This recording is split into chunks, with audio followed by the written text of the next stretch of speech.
Today we're diving deep into Makara Sankranti. It's this incredible festival that literally connects the stars in the sky to the food in our kitchens. It's an ancient event that's all about recalibrating.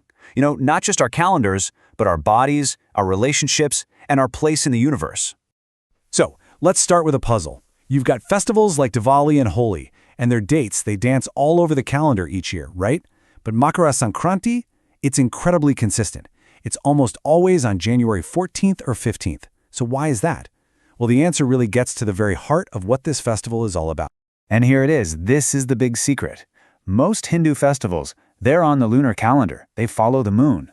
But Makara Sankranti is a solar event.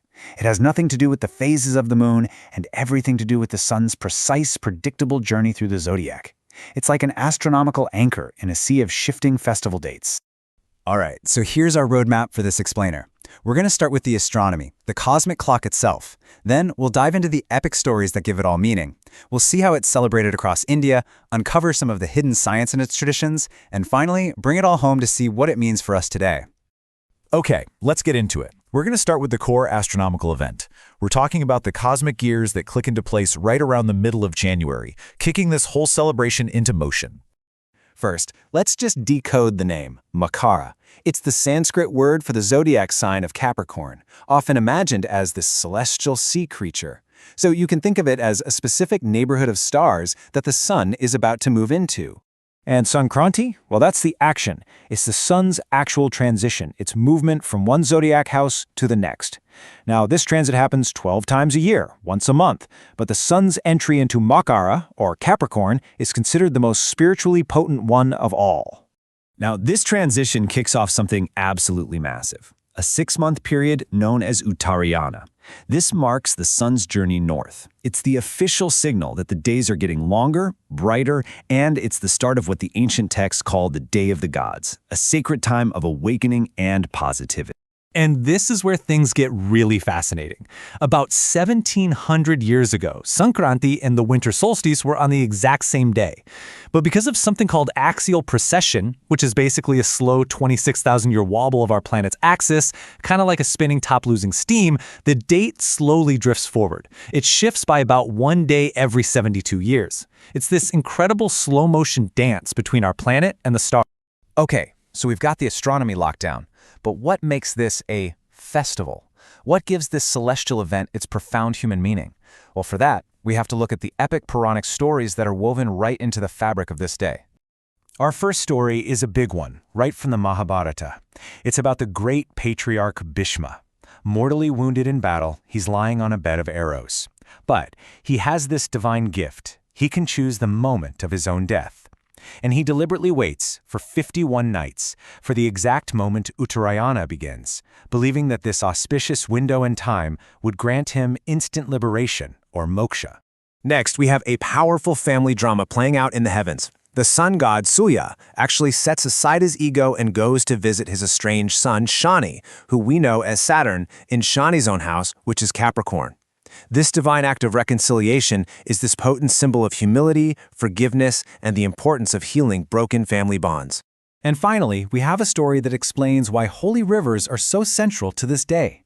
It's believed that on this very day, the celestial river Ganga, after being brought down to earth by the immense efforts of King Bhagirath, finally reached the sea. And in doing so, she liberated the souls of 60,000 of his ancestors.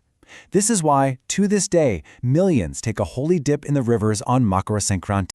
So, how on earth does one single solar event spark such an incredible, vibrant, diverse explosion of celebration across an entire subcontinent?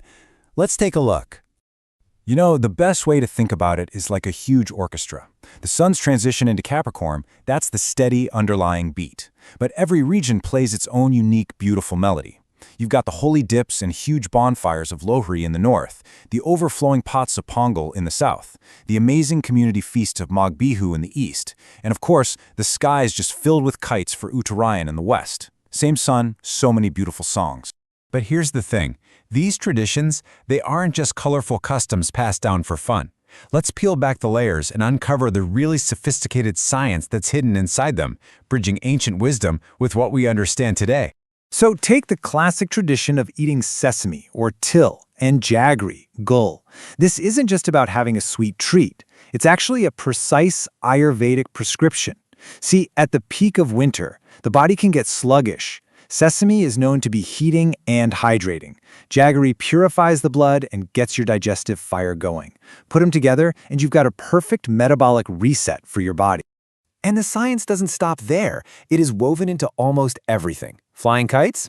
That was a clever way to get everyone out into the healthy morning sun for a dose of vitamin D. The bogey bonfires? The ashes were used as a potash-rich fertilizer for the soil. Even rituals like having cattle jump over a small fire were a form of ancient pest control. And get this, in Maharashtra, women wear black, a color that's usually avoided specifically because black absorbs the most heat, keeping them warm in the winter chill. How smart is that? Okay, so after all this cosmic, Puranic, and scientific deep dive, what does this ancient multi-layered festival really mean for us? In our modern lives? How can we actually bring its wisdom home? Let's distill it all down. At its core, the festival is basically a seasonal software update for your life. It's giving you 3 main prompts. First, let go. Burn away old baggage, just like those bonfires burn old things. Second, reconcile. Heal those broken relationships, just like the sun god and his son did. And third, give generously, with the deep belief that charity on this day brings back immense rewards. And honestly, this simple, beautiful greeting from Maharashtra just sums it all up perfectly. It's a promise, really. It says, accept this sweet, binding food, and in return, let's promise to make our words and our relationships just as sweet for the year ahead. It's so lovely. So, as we wrap this up, this is really the question the festival leaves us with. It's an invitation to sync up our own personal renewal with this grand cosmic cycle. As the sun begins its bright new journey north, what old weight, what old baggage will you release to begin yours?